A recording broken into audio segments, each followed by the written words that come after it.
Bonjour. Dans le cadre des cours d'anatomie en relation avec l'appareil otorhinolaryngologique, nous allons parler aujourd'hui de l'anatomie de l'appareil auditif. Alors, c'est quoi cet appareil auditif? C'est l'ensemble des structures anatomiques qui vont être responsables de la transmission et de la perception des sons et pour assurer aussi le maintien de l'équilibre, comme nous allons le voir à partir de l'oreille interne. C'est un appareil qui est assez complexe. Il est formé d'un certain nombre de segments, à savoir l'oreille externe, l'oreille moyenne, l'oreille interne, les voies auditives et les centres auditifs. Et donc vous comprenez très bien que cet appareil va permettre d'acheminer le son via l'oreille externe pour stimuler l'oreille moyenne et exciter l'oreille interne qui va bien sûr assurer la transmission nerveuse vers les voies auditives et bien par conséquent les centres auditifs. Où se situe cet appareil auditif? Il se situe de façon bilatérale au niveau de la jonction entre la tête, la face et le cou. Il est situé de façon équidistante par rapport à une ligne médiane passant par la pyramide nasale et l'occiput pour pouvoir assurer, comme on va le voir, la fonction de l'équilibre. Et bien sûr, de l'audition dans l'espace pour assurer donc l'audition dans tout l'environnement sonore. Il est creusé au niveau de l'os temporal et plus particulièrement au niveau de la partie horizontale de cet os temporal et qu'on appelle la pyramide pétreuse que vous voyez sur ce schéma qui vous montre l'os temporal avec l'écaille de l'os temporal, c'est-à-dire la partie verticale, et la pyramide pétreuse avec sa base postérieure et son sommet antérieur et interne. Vous voyez au travers de ce schéma en vue supérieure cet appareil auditif creusé dans cet os temporal en individualisant le conduit auditif externe qui va donner accès à la caisse du tympan qui fait partie de l'oreille moyenne et qui communique en avant avec la trempe d'Eustache et en arrière avec les cellules de la base de la pyramide pétreuse et qu'on appelle la mastoïde et qui va aboutir à l'oreille interne, et comme vous voyez sur le schéma, sur laquelle on distingue une partie antérieure en coquille d'escargot responsable de l'audition, c'est ce qu'on appelle la cochlée, et une partie postérieure formée par le vestibule et les canaux semi-circulaires responsables de l'équilibre. À partir de cette oreille interne, vous voyez individualiser un autre conduit qu'on appellera le conduit auditif interne et au niveau duquel on va trouver les voies auditives, nerveuses, bien sûr, les nerfs, le nerf auditif et qui vont acheminer les informations sonores vers le système nerveux central. Alors nous allons étudier ces différents segments un par un et bien sûr, au fur et à mesure, on vous dira de quoi il est responsable chacun des segments. L'oreille externe. Alors l'oreille externe, c'est la partie la plus externe de l'appareil auditif. Vous la voyez schématisée au niveau du schéma sur la diapositive et limitée en dedans par cette première ligne verte. Il est constitué du pavillon de l'oreille et du conduit auditif externe. Et comme vous le voyez très bien, grosso modo, il a la forme d'un entonnoir. Le pavillon de l'oreille est constitué d'un fibrocartilage qui est recouvert par de la peau, dont l'anatomie est très importante à connaître parce qu'il est formé d'un certain nombre de reliefs et de dépressions et qu'on doit bien sûr connaître de façon approfondie. Le premier relief de ce pavillon de l'oreille est formé par l'hélix, c'est-à-dire la partie la plus postérieure et supérieure du pavillon de l'oreille, que vous voyez sur cette photo du pavillon de l'oreille, devant laquelle on retrouve un deuxième relief et qu'on appelle l'antélix, et l'hélix et l'antélix sont séparés par une gouttière qu'on appelle la gouttière scaphoïde. En avant du conduit auditif externe, on trouve un relief cartilagineux qu'on appelle le tragus, et à l'extrémité inférieure de l'antélix, en regard du tragus, on retrouve un relief cartilagineux qu'on appelle l'antitragus. L'excavation du pavillon de l'oreille en avant de l'antélix, donnant accès au conduit auditif externe, s'appelle la conque. La partie la plus inférieure du pavillon de l'oreille est une partie qui est dépourvue de cartilage et il est appelé le lobule de l'oreille. Le conduit auditif externe qui fait suite au pavillon de l'oreille est un conduit qui est cylindrique, orienté de façon horizontale, mais en avant et en dedans, d'une longueur de 2,5 cm, et il présente 4 parois. Sa paroi supérieure est en rapport avec la base du crâne. Vous voyez très bien sur le schéma en bas de la diapositive. Sa paroi inférieure est en rapport avec une région qu'on appelle la région parotidienne.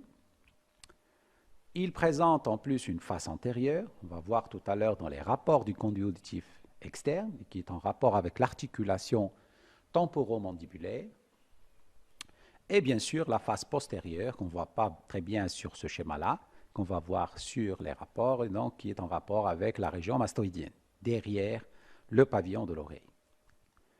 La particularité de ce conduit auditif externe, c'est qu'il est couvert par une peau très fine, mais qui est munie de glandes responsables de la sécrétion du surhumain. Ce sont les glandes surhumaineuses. Sur le plan de sa structure anatomique, le conduit auditif externe est fibrocartilagineux dans sa partie externe, qui est en continuité avec le pavillon de l'oreille, et il est purement osseux dans sa partie interne. Alors, les rapports de ce conduit auditif externe sont très importants à connaître. Comme on vient de vous le dire, le rapport antérieur, c'est l'articulation temporomandibulaire. Vous voyez ici le conduit auditif externe et le rapport antérieur avec l'articulation temporomandibulaire ou la TM. La mastoïde en arrière du conduit auditif externe, la glande parotide en bas, la membrane tympanique en dedans, le méa auditif externe en dehors et bien entendu en haut, on va retrouver la base du crâne. Maintenant, l'oreille moyenne.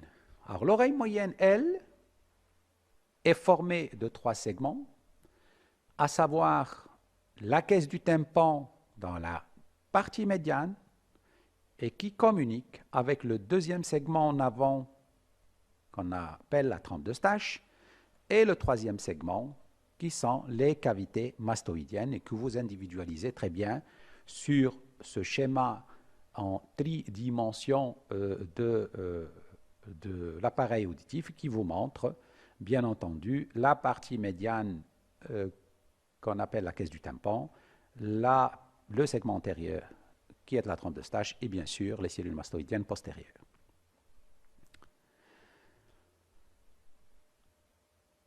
La caisse du tympan, elle est formée de 6 parois, à savoir une paroi externe et qui la fait communiquer avec l'oreille externe et qui est particulièrement formée par la membrane tympanique et c'est pour cette raison-là qu'on l'appelle la paroi tympanique, la paroi externe est tympanique. La paroi interne, c'est la paroi qui fait la relation entre la caisse du tympan et l'oreille interne, qu'on appelle aussi le labyrinthe, et c'est pour ça qu'elle va prendre le nom de paroi labyrinthique. La paroi supérieure, elle, est une paroi qui fait le rapport avec la base du crâne. La paroi inférieure, c'est-à-dire le plancher de la caisse du tympan, et qui, elle, est en relation avec le golfe de la veine jugulaire interne après sa sortie du trou déchiré postérieur. La paroi antérieure, que vous voyez sur ce schéma-là, est en rapport avec la trompe de Stache et la paroi postérieure, bien entendu, est mastoïdienne. Donc vous voyez très bien sur ce schéma-là les différentes parois de la caisse du tympan.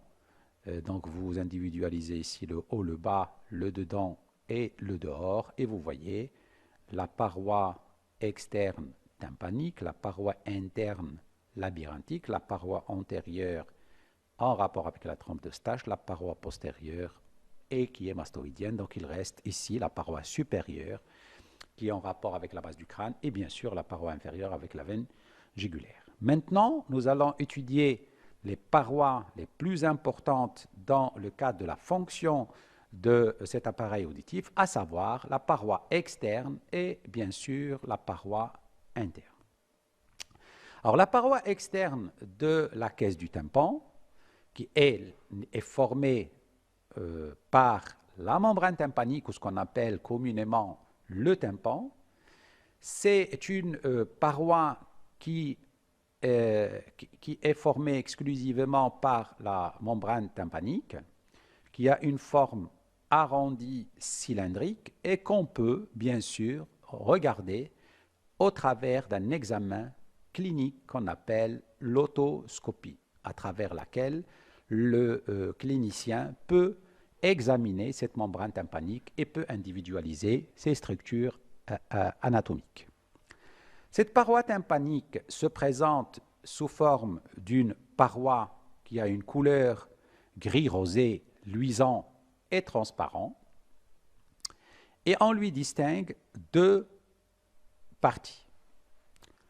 Une partie tendue, vous voyez sur le schéma ce qu'on appelle la pars tensa, c'est-à-dire la partie tendue, et qui représente les 9/10 de la surface de la membrane tympanique, et qui, elle, est formée de 3 couches. Une couche externe cutanée, une couche moyenne fibreuse et une couche interne muqueuse. La paroi flaccide ou flasque, qui, elle, représente le 1/10 de la membrane tympanique et qui, elle, est formée seulement de 2 couches. D'ailleurs, c'est pour cette raison-là qu'il est flasque. Il est formé par la couche cutanée externe et la couche muqueuse interne et on ne lui trouve pas de couche fibreuse. Alors, comment se présente le tympan en aspect otoscopique?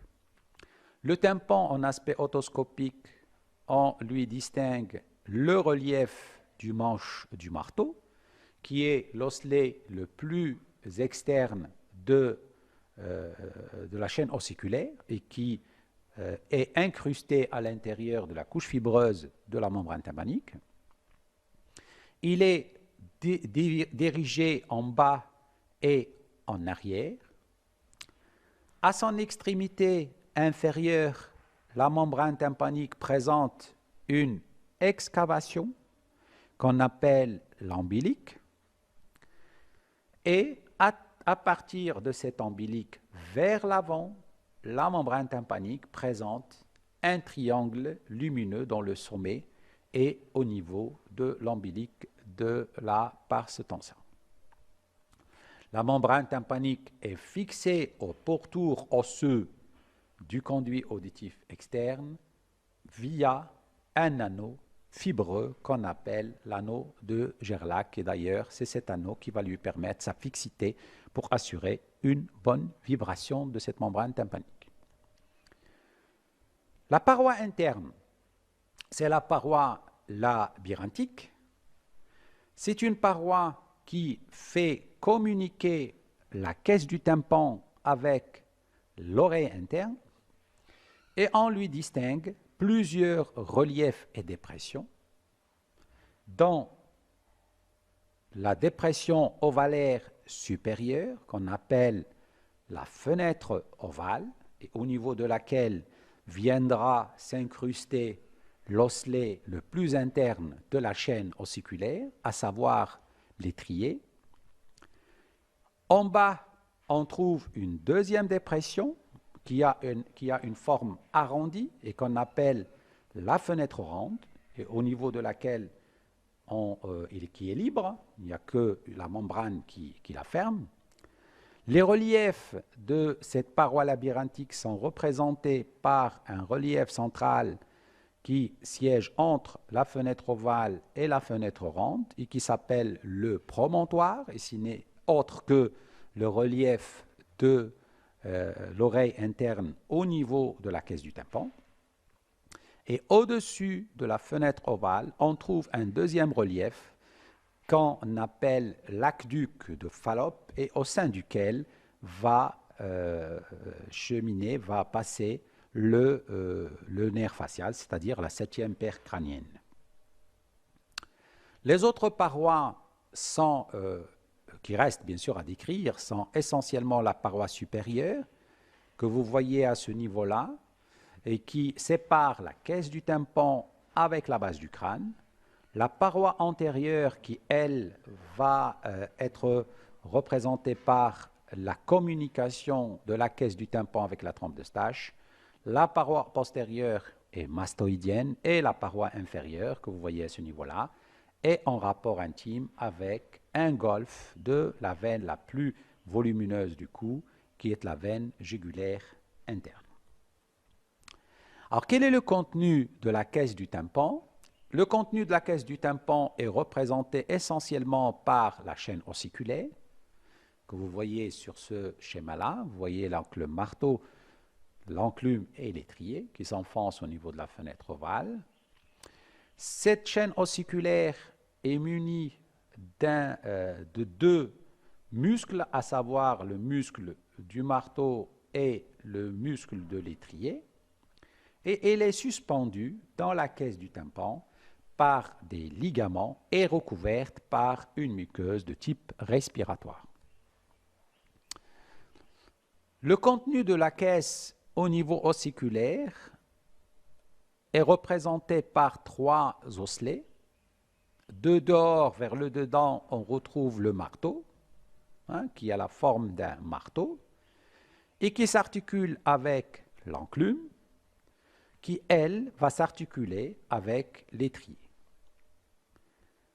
Les osselets présentent ainsi des articulations entre elles via l'articulation incudo-maléaire, qui est l'articulation entre l'enclume et le marteau, et l'articulation incudo-stapédienne entre l'enclume et l'étrier. Le rôle principal de cette chaîne ossiculaire, c'est d'unir la membrane tympanique à la fenêtre ovale via l'étrier et de permettre à ce moment-là l'acheminement de la vibration sonore vers l'oreille interne et donc la transmission. Alors, quand on s'intéresse à l'anatomie de la chaîne ossiculaire, le marteau se présente comme l'osselet le plus externe. Il a la forme d'un marteau avec un manche aplati transversalement et incrusté à l'intérieur de la couche fibreuse de la pars densa. D'ailleurs, c'est pour cette raison-là qu'on arrive à le voir sur l'otoscopie.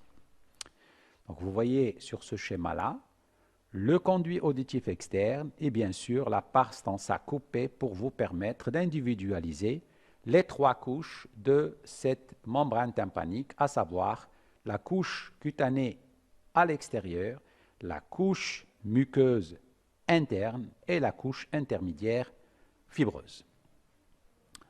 Le marteau a une tête arrondie, articulaire. Elle va s'articuler avec l'enclume. Entre le manche du marteau, qui lui, bien sûr, est incrusté dans la couche fibreuse, et la tête du marteau, existe une partie qu'on appelle le col du marteau. Et d'ailleurs, c'est sur cette colle que va s'insérer le muscle du marteau. Le deuxième osselet, c'est l'enclume, c'est l'osselet intermédiaire qui vient juste après le marteau. Il a une forme d'une molaire. Quand on la regarde, c'est comme si on a une couronne avec des racines. Son corps est articulaire, il va s'articuler avec le marteau et à partir de ce corps vont émaner deux branches, une branche courte et qu'on appelle la branche courte de l'enclume et qui est postérieure, et une branche longue inférieure qui se termine par une apophyse lenticulaire, laquelle qui va s'articuler avec la tête de l'étrier via l'articulation incudo-stapédienne. Alors l'étrier, c'est l'osselet le plus interne de la chaîne ossiculaire. Il a la forme d'un étrier. Sa tête est articulaire. Vous voyez, la tête de l'étrier est articulaire avec l'apophyse lenticulaire de la longue apophyse de l'enclume. Et présente une platine ovalaire, d'ailleurs, qui va aller s'incruster au niveau de la fenêtre ovale. Entre la platine et la tête, on trouve à l'étrier deux branches et qu'on appelle les branches de l'étrier. Et bien sûr, en passant, vous voyez l'insertion du muscle qu'on va voir tout à l'heure, qui est bien sûr le muscle de l'étrier. À l'intérieur de la caisse, il y a la chaîne ossiculaire. Cette chaîne ossiculaire est munie de deux muscles, à savoir le muscle du marteau qui s'insère sur le col et bien sûr le muscle de l'étrier qui s'insère sur la tête de l'étrier. Ces muscles vont jouer parmi les rôles qu'ils jouent, le rôle le plus important étant le rôle de protection de l'oreille interne lorsque l'individu est soumis à des bruits de forte intensité. Donc vous comprenez très bien que lorsque le muscle de l'étrier se contracte, la chaîne ossiculaire est bloquée et donc il n'y aura aucune transmission de son à l'oreille interne. À l'intérieur de la caisse, une muqueuse de type respiratoire et qui n'est autre que le prolongement de la muqueuse pharyngée. Elle va tapisser toutes les parois de la caisse du tympan et bien sûr, elle tapissera aussi la chaîne ossiculaire. Le deuxième segment de l'oreille moyenne est représenté par les cavités mastoïdiennes. Celles-ci sont creusées dans l'épaisseur de la mastoïde. Vous le voyez très bien sur ce schéma en tridimension, mais aussi sur cette coupe anatomique sagittale passant par la région mastoïdienne. Vous voyez, ce sont des petites cavités creusées dans l'os mastoïdien et qui vont communiquer au travers d'un canal avec la caisse du tympan, lequel est appelé aditus. Les cavités ou les cellules mastoïdiennes sont subdivisées en une grande cellule mastoïdienne qu'on appelle la cavité mastoïdienne principale, qu'on appelle l'antre mastoïdienne, et bien sûr de autres petites cellules mastoïdiennes et qui bien sûr communiquent avec l'antre mastoïdienne. La trompe d'Eustache. est un conduit qui existe entre la caisse du tympan et le rhinopharynx. Et d'ailleurs, c'est lui qui va alimenter la caisse du tympan en air lors de la déglutition. Et elle est constituée de deux segments. Un segment postérieur purement osseux et un segment antérieur cartilagineux. Son orifice postérieur est auriculaire et son orifice antérieur est pharyngé. Après avoir vu l'oreille externe et l'oreille moyenne, nous allons passer maintenant à l'oreille interne. Les deux segments qu'on vient de voir sont responsables de la transmission du son qui va venir de l'extérieur jusqu'au niveau de la fenêtre ovale. Et bien sûr, l'oreille interne va permettre l'analyse du message sonore et donc la perception du son. C'est une partie de l'oreille qui est creusée dans le rocher. On l'a vu tout à l'heure, vous le voyez là sur le schéma, il est creusé dans le rocher. Et il présente un labyrinthe. Dans les parois sont osseuses, c'est pour ça qu'on l'appelle le labyrinthe osseux, et qui relate l'existence de complexes de cavités osseuses, mais qui est dédoublé en dedans par un autre labyrinthe qui prend la même forme que le labyrinthe osseux, à savoir le labyrinthe membraneux. L'espace qui existe entre le labyrinthe osseux et le labyrinthe membraneux est un espace qu'on appelle l'espace périlymphatique qui contient le liquide périlymphatique et qu'on va voir tout à l'heure en détail pour mieux le comprendre. Le labyrinthe osseux. Le labyrinthe osseux est formé de trois parties. Une partie centrale qu'on appelle le vestibule, et d'ailleurs c'est cette partie centrale qui entre en relation avec la caisse du tympan, parce que vous individualisez à sa face externe la présence des fenêtres, à savoir la fenêtre ovale et la fenêtre ronde. Les canaux semi-circulaires en arrière et qui viennent s'implanter sur ce vestibule, et bien sûr le vestibule communique en avant avec un enroulement de canal qu'on appelle le limaçon, et d'ailleurs ce limaçon va jouer un rôle très important dans l'analyse du message sonore et donc dans l'audition. Alors le vestibule qui lui assure la relation entre la caisse du tympan et l'oreille interne via la fenêtre ronde et la fenêtre ovale, mesure à peu près 5 mm sur 3 mm et c'est à partir de cette région-là que vont partir les filets nerveux qui vont assurer la formation de la 8e paire crânienne, c'est-à-dire le nerf auditif. Les canaux semi-circulaires, ce sont des canaux cylindriques en fer à cheval, mesurant 15 mm sur 1 mm de diamètre. Ils s'implantent tous sur le vestibule par deux extrémités, dont l'une est renflée en forme d'ampoule, et c'est la raison pour laquelle on l'appelle l'extrémité ampulaire. Ces canaux semi-circulaires sont disposés de façon très précise dans l'espace, de telle sorte que chacun d'eux est perpendiculaire aux deux autres. Le canal semi-circulaire supérieur existe dans un plan vertical perpendiculaire à l'axe du rocher. Vous le voyez là, ce qu'il s'appelle aussi l'antérieur ou le supérieur. Le canal semi-circulaire postérieur existe dans un plan vertical aussi, mais qui est parallèle à l'axe du rocher. Et bien sûr, le canal semi-circulaire externe ou latéral est dans un plan horizontal. Ces canaux sont disposés de façon perpendiculaire les uns aux autres pour pouvoir détecter tous les mouvements qui peuvent exister dans l'environnement et donc dans l'espace tridimensionnel. Le limaçon, c'est la partie de l'oreille interne qui va être responsable de l'audition. Elle réalise un enroulement d'un canal osseux que vous voyez sur le schéma autour d'une région centrale qu'on appelle la columelle, sous forme de 2 tours et demi de spire. Il mesure le double d'un canal semi-circulaire, à savoir 30 mm de longueur et un diamètre de 2 mm. Sa base répond au conduit auditif interne et son extrémité supérieure s'appelle la coupole.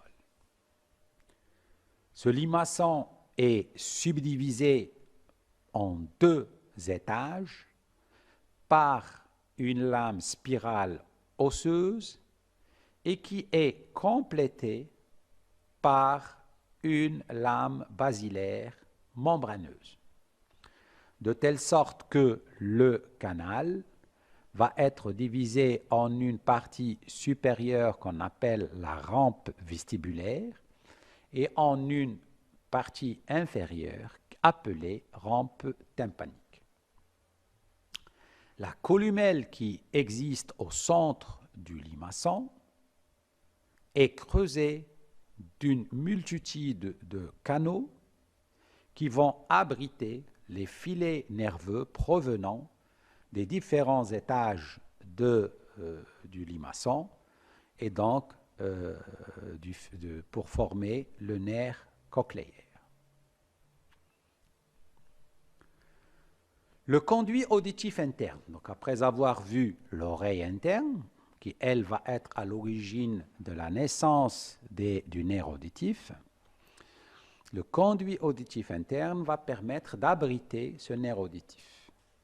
Ses mensurations sont de 1 cm sur 4 mm.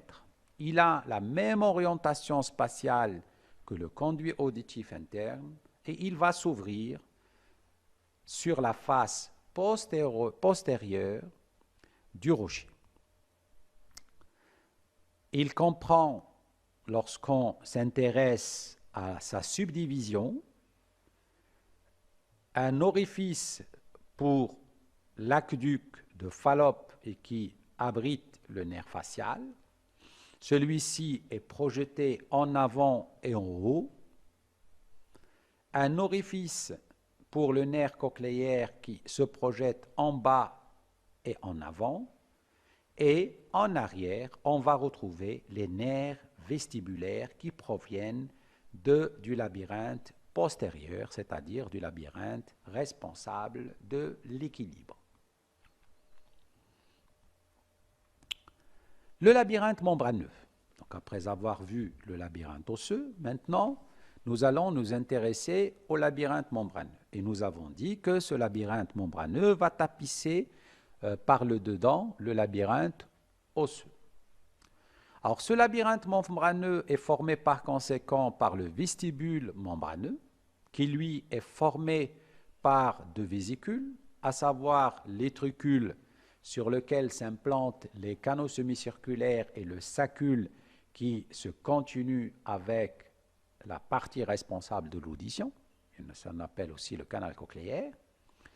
Les canaux semi-circulaires membraneux, vous voyez ici, ayant la même forme et projection anatomique que les canaux semi-circulaires osseux, et le limaçon membraneux, vous voyez là, comparé au limaçon qui est osseux, le canal cochléaire a la même forme, c'est ce qu'on appelle le canal cochléaire, à l'intérieur duquel on va retrouver l'organe de Corti.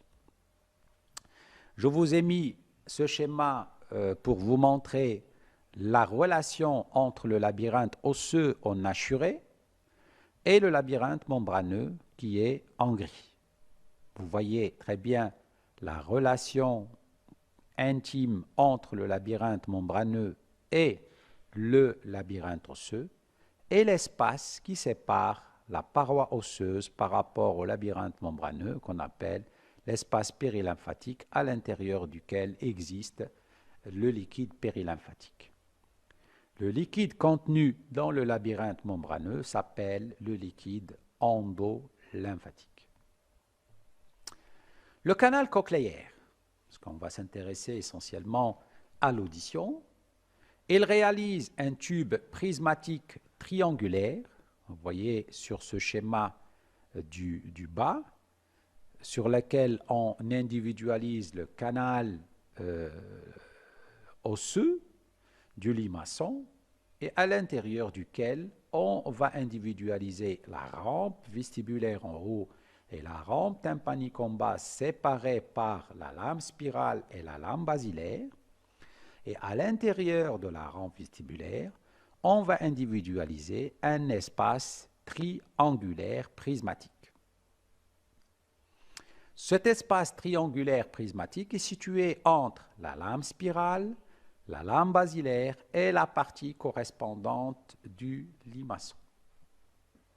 À l'intérieur de ce canal cochléaire, on trouve un organe qui est l'organe le plus important de l'audition et qu'on appelle l'organe de Corti. Alors cet organe de Corti est l'organe neurosensoriel de l'audition, de l'oreille interne.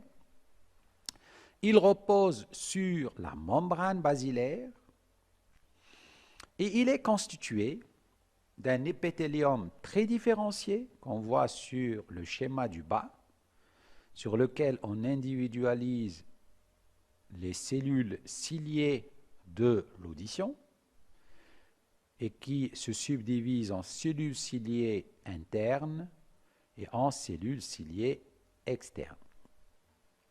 Ces cellules ciliées sont soutenues par des cellules de soutien et elles sont recouvertes par une membrane réticulaire au travers de laquelle passent les cils des cellules ciliées et une membrane tectoriale qui surplombe les cils.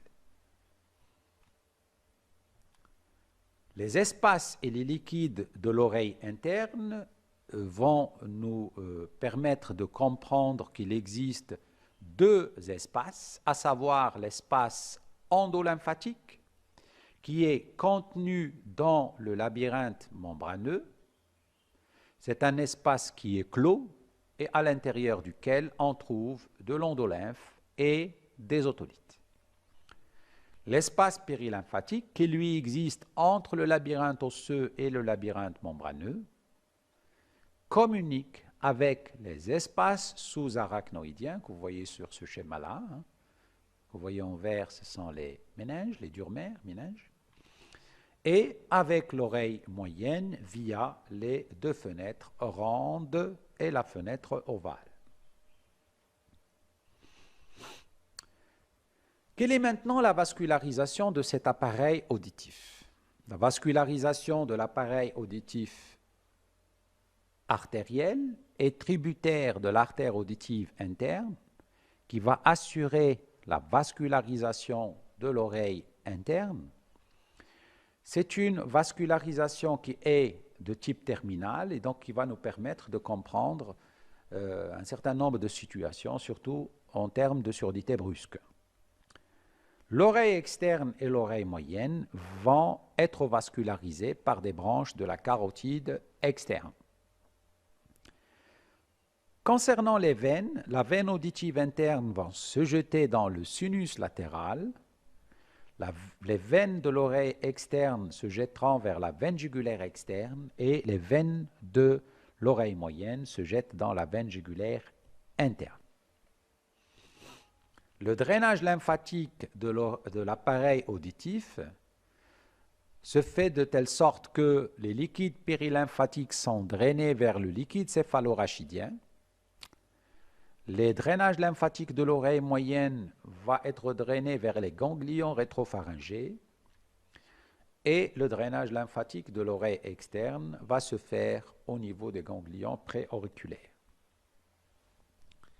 L'innervation de l'appareil auditif se subdivise en innervation motrice pour les muscles du pavillon de l'oreille, les muscles de la chaîne ossiculaire et de la trompe d'Eustache.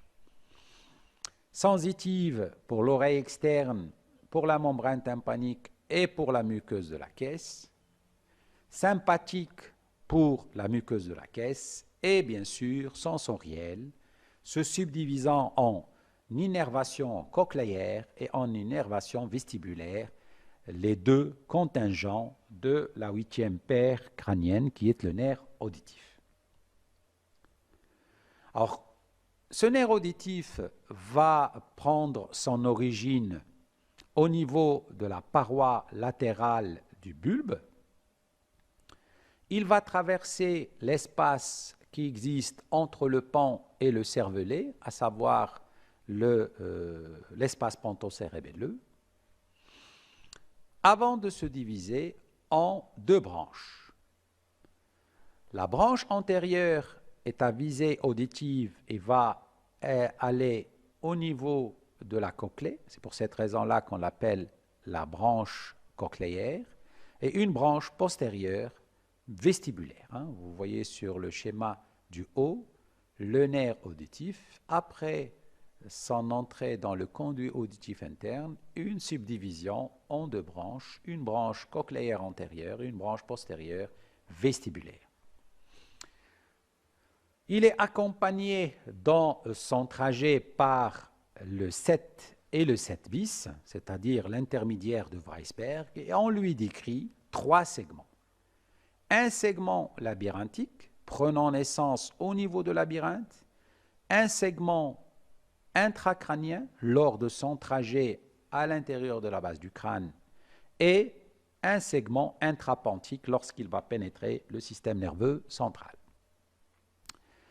Quel est maintenant le trajet labyrinthique du nerf auditif? Il prend sa naissance au niveau du labyrinthe membraneux et il va se terminer au niveau du fond du conduit auditif interne. Le nerf cochléaire prend son origine au niveau de l'organe neurosensoriel de l'audition, à savoir l'organe de Corti, et qui va faire, après un relais au niveau du ganglion de Corti, un trajet au niveau du canal spiral creusé dans la columelle. Le nerf vestibulaire prend naissance au niveau des macules qui existent au niveau de l'étricule et du sacule, mais aussi au niveau des crêtes ampulaires qui existent au niveau des ampoules des canaux semi-circulaires. Il va avoir un relais au niveau du ganglion de Scarpa et il va rejoindre le nerf cochléaire pour former le nerf auditif. Concernant son trajet intracrânien, le nerf cochléaire et le nerf vestibulaire vont se rejoindre pour former le nerf cochléo-vestibulaire qui aura comme un rapport avec le facial et l'intermédiaire de Weisberg et l'artère auditive interne. Il va se diriger en arrière et en dedans, en dehors bien sûr de la 7e paire crânienne et au-dessus de la 9e paire crânienne. C'est à ce niveau-là que le nerf auditif peut être touché en pathologie par une tumeur qui se développe au niveau du contingent vestibulaire et qu'on appelle le neurinome de l'acoustique. Concernant son trajet intra-encéphalique, les deux contingents vont se séparer parce qu'ils auront deux fonctions totalement différentes. La racine cochléaire va avoir une terminaison cérébrale au niveau des aires auditives, au niveau des lobes temporaux, après bien sûr un relais au niveau des noyaux cochléaires, et la racine vestibulaire qui va se terminer au niveau bulbaire en connectant des relais avec le cervelet, avec les nerfs de l'oculomotricité, avec les nerfs de la motricité du cou et du reste du corps et ainsi être responsable de l'équilibre. Donc nous sommes arrivés à la fin de notre cours au niveau duquel nous avons vu tous les différents segments de l'appareil auditif, à savoir l'oreille externe, l'oreille moyenne, l'oreille interne, les voies auditives, et vous le voyez, donc on a terminé avec les centres auditifs. Et donc vous comprenez très bien que chacune de ces différentes parties va jouer un rôle bien déterminant dans l'audition, à savoir pour l'oreille externe et l'oreille moyenne, c'est essentiellement la transmission et l'amplification du son. Et puis à partir de l'oreille interne commence la perception du son et l'analyse du message sonore qui va débuter au niveau de la cellule ciliée et qui va être acheminé via les voies auditives vers les centres auditifs. Et je vous remercie.